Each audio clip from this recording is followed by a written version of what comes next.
Saludos apasionados del fútbol y la historia. Bienvenidos a un nuevo episodio de Archivos Gol, donde vamos más allá del césped para explorar las conexiones fascinantes entre fútbol, historia y política. En el día de hoy vamos a abordar dos polémicas recientes que han sacudido el mundo del fútbol, conectando el deporte con profundas cuestiones históricas y políticas. Primero analizaremos los cánticos racistas de jugadores argentinos contra la selección francesa durante la Copa América 2024 y sus repercusiones. Luego examinaremos los cánticos de la selección española sobre Gibraltar tras su victoria en la Eurocopa Alemania 2024. Ambos incidentes no solo han generado controversias, sino que también reflejan tensiones históricas que vale la pena explorar a fondo. Así que si están listos, comencemos. Tras finalizar la celebración de la Copa América 2024, en la cual la selección albiceleste se consagró campeona, se difundió un video en redes sociales en el que varios jugadores argentinos entonaban cánticos racistas contra la selección francesa. La Federación Francesa de Fútbol denunció estos cánticos de carácter racial y discriminatorio y presentó una queja ante la FIFA. La FIFA también inició una investigación y condenó cualquier forma de discriminación. La versión completa de estos cánticos ya había sido cantada por aficionados argentinos durante el Mundial de Qatar en 2022, donde se incluían frases ofensivas hacia los franceses. Enzo Fernández, jugador del Chelsea, fue el protagonista del video y enfrentó consecuencias. El Chelsea abrió un expediente disciplinario en su contra por su participación en los cánticos considerados inaceptables, racistas y discriminatorios. Acto seguido, este pidió disculpas por los hechos en su cuenta de Instagram. Aunque el club valoró las disculpas públicas de Enzo, se advirtió que la entidad deportiva tomará medidas disciplinarias internas y se utilizará esta situación para educar y concientizar. La repercusión del video fue inmediata y compañeros de equipo como Wesley Fofana también se manifestaron en contra de estos hechos. Hugo Lloris, ex guardameta de la selección francesa, calificó a la canción como racialmente ofensiva y discriminatoria. Por su parte, en Argentina, el subsecretario de Deportes, Julio Garro, fue despedido en plena polémica entre la selección argentina y francesa debido a estos cánticos. Este había declarado que el albiceleste debía pedir disculpas por esos cánticos tras el segundo comunicado de la Federación Francesa. A continuación, la oficina de la Presidencia de la República Argentina, encabezada por el presidente de la nación Javier Milei, salió en defensa de la selección nacional, alegando que nadie tiene derecho a imponer absolutamente nada a esta ni a ningún otro ciudadano. Victoria Villarroel, vicepresidenta de Argentina, intervino en la polémica generada por los cánticos racistas de los jugadores de la selección argentina contra Francia. En sus redes sociales respaldó explícitamente a Enzo Fernández y cuestionó con fuerza al país europeo. Además, afirmó que Argentina es un país soberano y libre, sin colonias ni ciudadanos de segunda, pero tampoco tolerará que otros impongan su forma de vida. Si bien en este canal condenamos enérgicamente cualquier forma de racismo, no solo en el fútbol, sino en todos los ámbitos de la vida, a la vez que creemos crucial promover la inclusión y el respeto para erradicar estas actitudes discriminatorias y avanzar hacia una sociedad más justa y equitativa, además de que consideramos estos hechos como innecesarios, ya que la competición era de selecciones del continente americano y obviamente Francia ni siquiera hacía parte de este torneo. también reconocemos que la postura de la representante gubernamental argentina está basada en sólidos argumentos históricos y políticos que a continuación los vamos a analizar a profundidad, pero al mismo tiempo desnuda la hipocresía de las autoridades deportivas y políticas de Francia. Durante los siglos XIX y XX, Francia estableció colonias en diferentes partes del continente africano. En 1830, Francia comenzó su colonización de Argelia, que se convirtió en una parte importante de su imperio en África. En 1881, Francia instauró un protectorado en Túnez, extendiendo su influencia en el norte de África, y en 1912 también estableció un protectorado en Marruecos.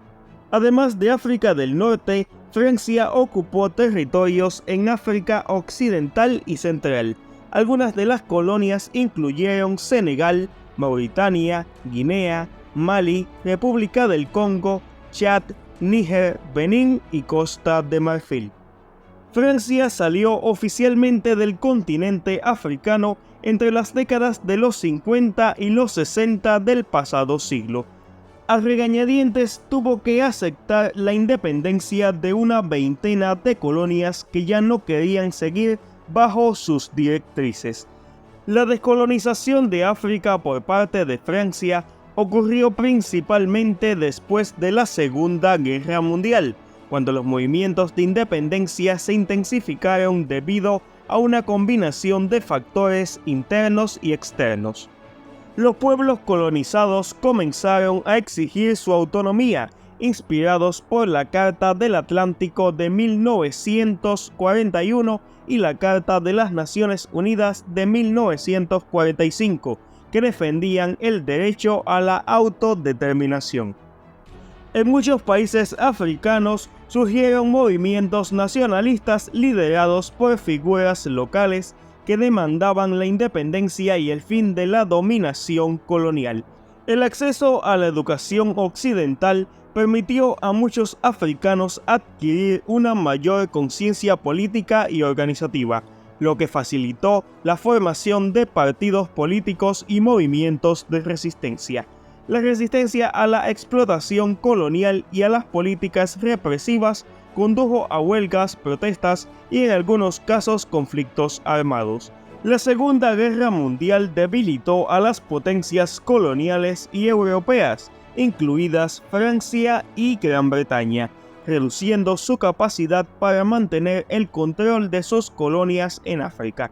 La contribución de soldados africanos a los esfuerzos bélicos también aumentó la demanda de derechos y reconocimiento. La creciente presión de las Naciones Unidas y otros organismos internacionales favoreció el fin del colonialismo. La ONU adoptó varias resoluciones que apoyaban el derecho de los pueblos a la autodeterminación. En 1946, la Constitución de la Cuarta República Francesa incluyó la creación de la Unión Francesa, un intento de integrar las colonias a una estructura política que fracasó debido a la demanda de independencia total. En 1958, la fundación de la Quinta República Francesa bajo Charles de Gaulle propuso la Comunidad Francesa, una entidad política que también fue rechazada en su mayoría por las colonias africanas. Para 1960, el Año de África vio a 14 países africanos obtener su independencia de Francia, incluidos Senegal, Costa de Marfil, Níger, Burkina Faso, Mali, Chad, República Centroafricana, Congo, Gabón y Mauritania, y en 1962 Argelia, después de una larga y sangrienta guerra de independencia, logró su libertad mediante los acuerdos de Evian. Sin embargo, aunque Francia ya no tiene colonias en África, todavía existen vestigios de su pasado colonial. El idioma francés sigue siendo ampliamente hablado en muchos países africanos debido a la influencia colonial. Las instituciones educativas, los medios de comunicación y la administración pública a menudo utilizan el francés como lengua oficial o de instrucción. Francia sigue manteniendo relaciones económicas con sus antiguas colonias africanas.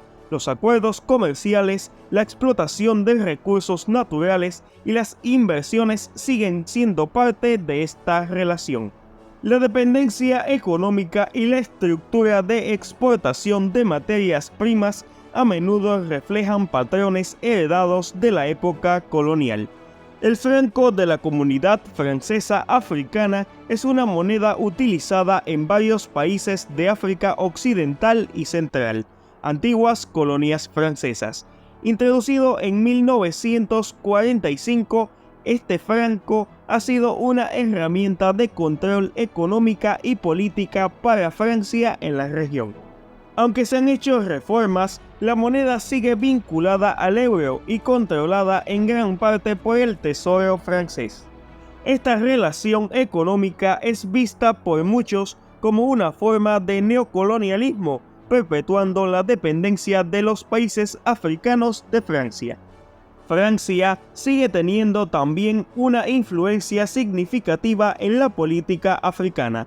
A través de acuerdos bilaterales y organizaciones internacionales, esta ejerce presión en asuntos como la cooperación militar, la ayuda al desarrollo y la gobernanza, además de la presencia de bases militares francesas en algunos países africanos. También es un vestigio de su pasado colonial.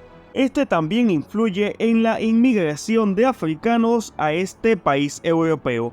Como dijimos anteriormente, el idioma francés heredado de la época colonial sigue siendo ampliamente hablado en muchos países africanos. Esto ha favorecido la migración a Francia, donde el francés es su lengua oficial. La búsqueda de oportunidades económicas y empleo en Francia motiva a muchos africanos a emigrar. La emigración de africanos a Francia ha sido un proceso continuo y evolutivo. Comenzó en el periodo colonial con la llegada de trabajadores y soldados africanos y se intensificó tras la Segunda Guerra Mundial debido a la necesidad de reconstrucción. A pesar de las restricciones migratorias en los años 70, la emigración continuó gracias a redes familiares y programas de regularización. Los conflictos bélicos en África aumentaron la llegada de refugiados en los años 90. Hoy, la comunidad africana en Francia es diversa y significativa, enfrentando desafíos de integración, pero contribuyendo notablemente a la sociedad francesa. El pasado colonial de Francia en África y el proceso de emigración africana a Francia ha dejado huellas significativas en la actual selección francesa de fútbol. Muchos jugadores de ascendencia africana en la selección francesa tienen raíces de antiguas colonias francesas. La emigración africana a Francia ha enriquecido la diversidad étnica y cultural del país. Jugadores de ascendencia africana han contribuido al éxito del equipo. Estrellas como Kylian Mbappé, N'Golo Kanté y muchos otros tienen raíces africanas y han sido fundamentales en los logros recientes de Francia. La influencia de jugadores con raíces africanas ha influido en el estilo de juego de la selección francesa. La velocidad, la agilidad y la creatividad son características que a menudo se asocian a jugadores africanos. En contraste, el fútbol en los países africanos, a pesar de todas estas características antes mencionadas, carece de gran calidad. Muchas ex-colonias francesas hoy son países africanos que enfrentan desafíos en infraestructura deportiva, inversión y desarrollo del fútbol base. La falta de recursos y apoyo puede afectar la calidad de las ligas locales y la formación de jugadores. A nivel de selecciones nacionales, las competiciones africanas han sido competitivas, pero no siempre han logrado el mismo éxito que otras confederaciones. Esto se debe a la escasez de recursos derivada de la pobreza sistémica a la que ha sido condenado el continente africano por la colonización francesa. Las diferencias en la preparación, tácticas y experiencias pueden afectar el rendimiento en los torneos internacionales. Además, la migración de talentos africanos a las ligas europeas puede debilitar las ligas locales.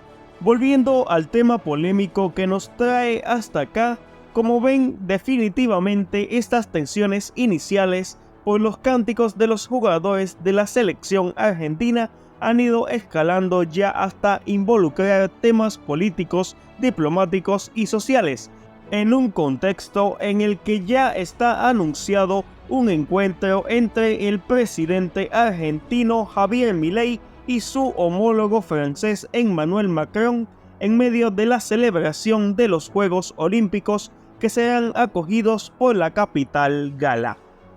Pasando al siguiente tema, por su parte la finalización de la Eurocopa Alemania 2024 no escapó de ciertas polémicas y tensiones políticas. Tras ganar la Eurocopa 2024, los jugadores de la selección española celebraron en la Plaza de Cibeles en Madrid, donde algunos entonaron cánticos de Gibraltar es español. Estos cánticos, en medio de la euforia por la victoria, se transmitieron en directo por televisión y rápidamente generaron controversias debido a la sensible naturaleza de la disputa territorial sobre Gibraltar entre España y el Reino Unido. Como respuesta, la Federación de Fútbol de Gibraltar presentó una queja formal ante la UEFA, calificando los cánticos como inaceptables y discriminatorios. Argumentaron que los cánticos mezclaban deporte con política de manera inapropiada, lo que podría incitar a la violencia y al odio. Por su parte, el gobierno de Gibraltar lamentó los cánticos y criticó la mezcla de éxito deportivo con declaraciones políticas controvertidas. Consideraron estos cánticos como una provocación y una muestra de falta de respeto hacia la soberanía de Gibraltar, mientras que el gobierno británico, a través de su Ministerio de Asuntos Exteriores, expresó su preocupación por el incidente y destacó la importancia de mantener relaciones diplomáticas cordiales, e instaron a la UEFA a tomar medidas para evitar que el deporte sea utilizado como plataforma para difundir mensajes políticos divisivos. Varios fueron los medios de comunicación internacionales que cubrieron ampliamente la controversia, destacando la sensibilidad del tema y la repercusión negativa en las relaciones entre España, Gibraltar y el Reino Unido. La UEFA ha iniciado una investigación sobre el comportamiento de los jugadores españoles durante la celebración, atendiendo a las quejas de Gibraltar y a la repercusión internacional de los hechos. Los jugadores que específicamente están siendo investigados son el capitán Álvaro Morata y el jugador Rodrigo Hernández Cascante.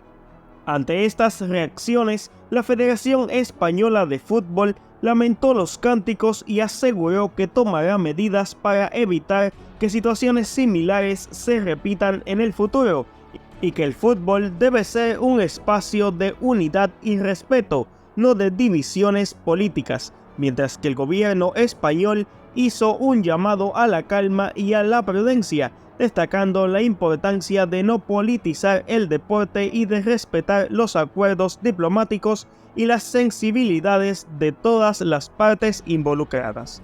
Para entender la situación de Gibraltar, es fundamental remontarse al siglo XVIII y considerar el contexto histórico y político del Tratado de Utrecht. Firmado en 1713, tras la Guerra de Sucesión Española, este tratado fue un acuerdo territorial, político y diplomático entre España, Gran Bretaña, Francia y Austria.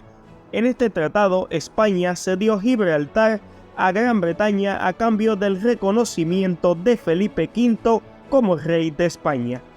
La posesión británica de Gibraltar se había iniciado en 1704 durante la guerra, cuando las fuerzas anglo-neerlandesas capturaron la ciudad. Este tratado formalizó la cesión, estableciendo una base legal para la presencia británica en Gibraltar. Sin embargo, la cesión de Gibraltar ha sido una fuente de controversia y disputas entre España y Reino Unido desde entonces. El Tratado de Utrecht no solo marcó el destino político de Gibraltar, sino que también ha tenido implicaciones duraderas en la geopolítica europea. España ha intentado recuperar la soberanía sobre Gibraltar en varias ocasiones, argumentando que la cesión fue forzada y que el territorio debe ser reintegrado a su dominio. Por otro lado, los habitantes de Gibraltar han expresado consistentemente su deseo de permanecer bajo la soberanía británica, lo que se refleja en referendos como el de 1967 y el de 2002, donde la gran mayoría votó en contra de la soberanía compartida entre España y el Reino Unido. En el ámbito internacional, Gibraltar es considerado un territorio autónomo por las Naciones Unidas, lo que lo coloca en el contexto de descolonización. Sin embargo, el Reino Unido argumenta que la autodeterminación de los habitantes de Gibraltar debe de ser respetada. Este conflicto histórico y político sigue siendo un tema de discusión y negociación en las relaciones entre España y el Reino Unido, influenciado por factores como la pertenencia de ambos países a la Unión Europea, al menos hasta el Brexit, y la colaboración en asuntos bilaterales. Muchísimas gracias por su atención durante este análisis de cómo el fútbol puede reflejar y amplificar tensiones históricas y políticas. Esperamos que este video les haya proporcionado una perspectiva más amplia y profunda. No olviden dejar sus comentarios, darle al like si les ha gustado el video, además de suscribirse al canal y compartirlo con otras personas. Recuerden que la invitación está hecha para que nos sigan acompañando a través de las conexiones fascinantes entre fútbol, historia y política en esto que es Archivos Gol. De momento, hasta la próxima.